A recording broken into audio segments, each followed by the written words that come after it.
Hello guys, and welcome to the 16th episode of your most favorite star-based movies में।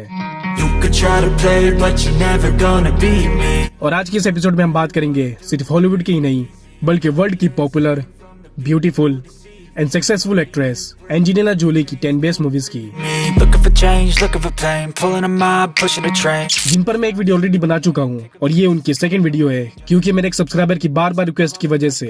मगर इसके अलावा Angelina Jolie भी मेरी फेवरेट एक्ट्रेस में से एक है, तो सेकंड वीडियो तो बनता है। एंड इस वीडियो में आपको एंजेलिना जोली की फेवरेट मूवीज के साथ साथ इरोटिक मूवीज भी देखने को मिल जाएगी, हिस्टोरिकल स्टोरी भी देखने को मिल जाएगी, older man and young girl वाली इरोटिक स्टोरी देखने को मिलेगी और डार्क क्राइम स्टोरी भी देखने को मिल जाएगी जो इंग्लिश में भी होगी और हिंदी में भी। एंड जीने में हाइलाइट्स भी कर दूंगा, तो वीडियो के अंत तक बने रहिएगा। मैंने इन सारी मूवीज को इन कैमरे प्रिंट के हिसाब से अरेंज किए, then let's watch. 11 is time for progression on। You could try to play but you're never gonna beat me। Look the other way, what I'm doing ain't easy। Bloody hands stained from the people who deceive me। Muddy hands break through the chains, go free me। Number 10 पर है मोजेब moon. Movie शुरू होती है एक और divorce man से जो अकेले सर्वाइव कर रहा होता है और ट्रेवल कर रहा होता है अपने फ्रेंड के साथ, मगर एक मोटेल में सब बदल जाता है जब वो बहुत ही young and open mind girl Ellie से मिलता है जो एलए से मोजेब डिजर्ट जा रही होती है अपनी मदर से मिलने के लिए, और जो अकेली होती है जिसे वो ओल्ड मैन लिफ्ट देता है उसे अपनी मदर के घर तक पहुंचाने के लिए, जहाँ पर वो एली की यंग मदर से भी मिलता है जो भी काफी ओपन माइंड होती है बट अपने बॉयफ्रेंड के साथ रह रही होती है, जहाँ पर एली और उसकी मदर कुछ दिन के लिए उनके पास रुकने के लिए उस ओल्ड मैन को मना लेती है। मगर इसके बाद इसकी स्टोरी काफी इंटरेस्टिंग बन जाती है जब ओल्ड मैन एली और उसकी मदर दोनों के साथ वक्त बिताने लग जाता है, उनके करीब आ जाता है, काफी करीब एली और उसकी मदर दोनों के। मगर वो माँ और बेटी की वाइल्ड लाइफ एंड पागलपंती उस ओल्ड मैन को काफी बड़ी मुश्किल में डाल देती है, जिससे मूवी टोटली चेंज हो जाती है। तो वो क्या होती है ये तो आप इसे देखकर ही जानिए। मूवी में काफी bold and R-rated comedy scenes है, तो उसे आप अकेले देखेगा। ये मूवी रिलीज हुई थी 1996 में और ये 5.2 IMDb रेटिंग के साथ इंग्लिश में अवेलेबल है।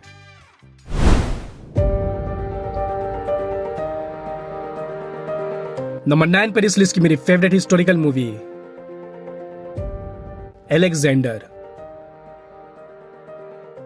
इसमें हमें 336 BC के ग्रीक किंगडम के सबसे बड़े बादशाह अलेक्जेंडर द ग्रेट की स्टोरी दिखाई जाती है, जिसने पूरी दुनिया फतेह की थी, जिसमें हम अलेक्जेंडर के बचपन से किंग बनने की जर्नी, उसके फादर और मदर के साथ की रिलेशन, एशिया से इजिप्ट तक का सफर और पूरी दुनिया को फतेह करने की स्टोरी डिटेल में देखने को मिलती है,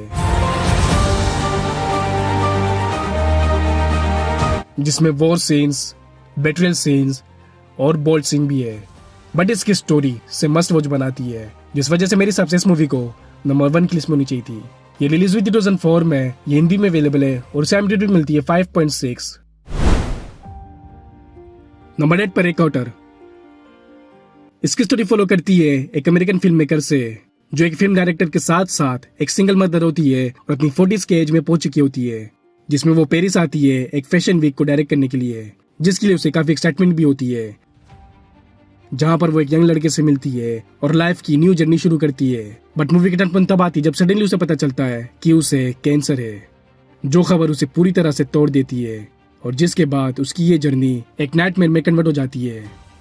फिर कैसे वो अपने करियर के साथ साथ अपनी लव लाइफ और अपनी डॉटर को हैंडल करती है एंड कैंसर से लड़ती है, ये जानेगा भी इस मूवी में। ये एक ड्रामा स्टोरी है जो सिंपल स्टोरी होती है, मगर इसमें bold and love making scene भी है, जो रिलीज हुई थी 2025 में और ये 5.7 IMDb रेटिंग के साथ अनऑफिशियल हिंदी में। Number 7 pushing tin.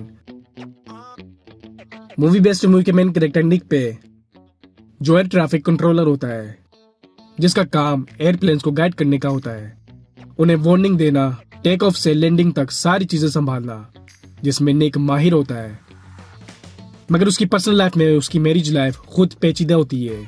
बट उसकी लाइफ और भी ज्यादा डिस्टर्ब तब होती है जब एक न्यू एयर ट्रैफिक कंट्रोलर निक की टीम को ज्वाइन करता है, जिसका एटीट्यूड और बिहेवियर निक को राज नहीं आता, ना ही उसके काम करने का तरीका, जो बहुत ही अलग और अजीब होता है मगर असरदार होता है, जिसकी वजह से उसे सब पसंद करने लग जाते हैं सिवाय निक के, जिसकी उसकी कोई भी बात अच्छी नहीं लगती सिवाय उसकी वाइफ के, जो काफी यंग और हॉट होती है, जिस पर निक को ऑब्सेशन हो जाती है। और इसी रीजन से वो और निक फ्रेंड बन जाते हैं और उनकी बॉन्डिंग भी बहुत ही जल्द स्ट्रॉन्ग हो जाती है।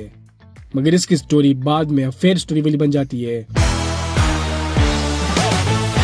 जब निक उसकी यंग वाइफ के करीब आ जाता है। ये मूवी रिलीज हुई थी 1999 में और ये 10 में से 6 IMDb रेटिंग के साथ इंग्लिश में अवेलेबल है।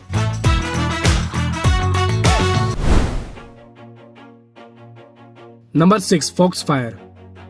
मूवी शुरू होती है कुछ हाई स्कूल गर्ल ग्रुप से जो अलग अलग शहर से अलग अलग कंट्री से आई हुई होती है, मगर अब एक ही ग्रुप में होती है जो सभी एक ही स्कूल के एक ही क्लासमेट होती है, मगर वो सभी विक्टिम्स होती है जिसमें उनके क्लास के टीचर्स उन्हें मिसयूज करते हैं, बेड टच करते हैं, इवन के कुछ बॉयज भी जिनके खिलाफ वो गर्ल्स कुछ नहीं कर पाती, कुछ अपनी फैमिली की फाइनेंशियल कंडीशन की वजह से तो कुछ अपनी पेरेंट्स की स्ट्रिक्ट एंड रिस्ट्रिक्शन की वजह से।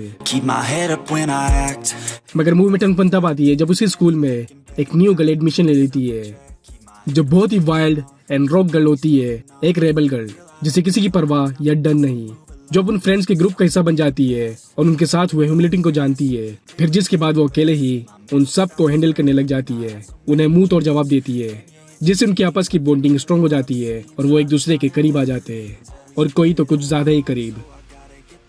मूवी में बोल्ड एंड ह्यूमिलेटिंग सीन्स भी है तो उसे भी आप अकेले दिखेगा। ये मूवी रिलीज हुई थी 1996 में और ये 6.2 IMDb रेटिंग के साथ इंग्लिश में अवेलेबल है। नंबर 5 पर आती है बेवुल्फ। एक ग्रेट वॉरियर बेवुल्फ अपनी आर्मी के साथ डेनमार्क के किंगडम जाता है जहाँ पर एक मॉन्स्टर के किस्से मशहूर होते हैं कि वो मॉन्स्टर उस किंगडम के लोगों को ब्रूटली मार देता है या अपने साथ ले जाता है, जिससे वो किंगडम बड़े परेशान और डरे हुए होते हैं। तो वो ग्रेट वॉरियर बेवुल्फ उन्हें उस मॉन्स्टर से छुटकारा दिलाने का वादा देता है, जिसे बेवुल्फ बड़ी महारती से मार गिराता है, उस किंगडम की प्रिंसेस से शादी कर लेता है और उनका मसीहा बन जाता है। मगर वो उस मॉन्स्टर से भी ज्यादा खतरों से बेखबर होता है, उस किंगडम में दूर बसी एक इविल से जो दरअसल उसी मॉन्स्टर की मदर होती है,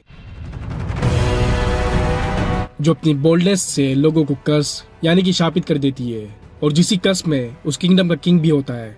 तो क्या बेवुल्फ उस इविल के कर्स से बच पाता है या नहीं, ये जानने के लिए आपको देखनी पड़ेगी movie full on action, adventure, best graphics and bold scene से भरी हुई है और मेरे हिसाब से इस मूवी को नंबर 2 की लिस्ट में होनी चाहिए थी। आपको क्या लगता है मूवी देखकर कमेंट सेक्शन में जरूर बताइएगा। ये मूवी रिलीज हुई थी 2007 में, ये हिंदी में अवेलेबल है और इसे IMDb रेटिंग मिलती है 6.3। नंबर 4 मारिया।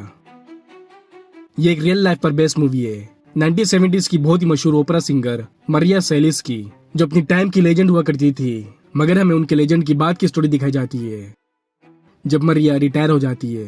ना ही हस्बैंड, ना कोई चिल्ड्रन, ना कोई फ्रेंड्स और ना ही कोई फैमिली, एक लोनली ओल्ड वुमन जो अपने करियर के पीक के बाद सडनली ओपेरा छोड़ देती है और बढ़ती उम्र की वजह से उनकी दिमागी हालत और आवाज पर भी असर होना शुरू हो जाती है जो उनकी पहचान होती है।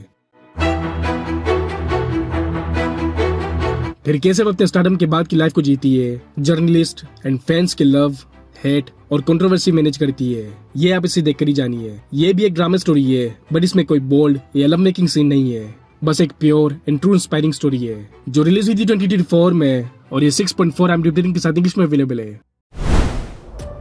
Number 3 the bone collector.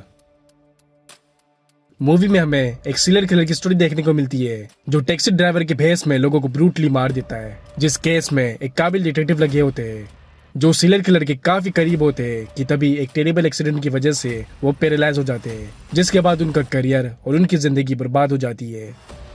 मगर मूवी में टर्न तब आती है जब दूर कहीं एक पुलिस ऑफिसर एमेलिया को एक लीड मिलती है जो उसी सीरियल किलर से जोड़ती है, जिसके बाद ये केस एक बार फिर से ओपन होता है और एक बार फिर से वही डिटेक्टिव इस केस में जुड़ जाते हैं, मगर सिर्फ गाइड करने के लिए जो एमेलिया को इस केस को सॉल्व करने में हेल्प करती है। एंड ऐसे ही वो दोनों पार्टनर बन जाते हैं।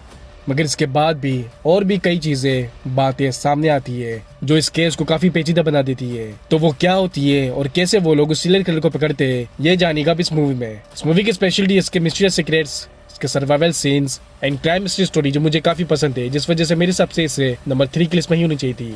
ये मूवी रिलीज हुई थी 1999 में, ये हिंदी में अवेलेबल है और इसे IMDb रेटिंग मिलती है 6.7। नंबर 2 पर है जिया। मूवी बेस्ड है एक यंग गर्ल जिया पे जो छोटे से शहर के छोटी सी फैमिली से बिलोंग करती है और अब न्यू सिटी आई होती है एक फैशन मॉडल बनने के लिए, जिसमें वो अपनी ब्यूटी के जरिए बड़ी तेजी से फेमस हो जाती है। रैंप वॉक, फोटोशूट और हर मैगजीन का चेहरा बन जाती है।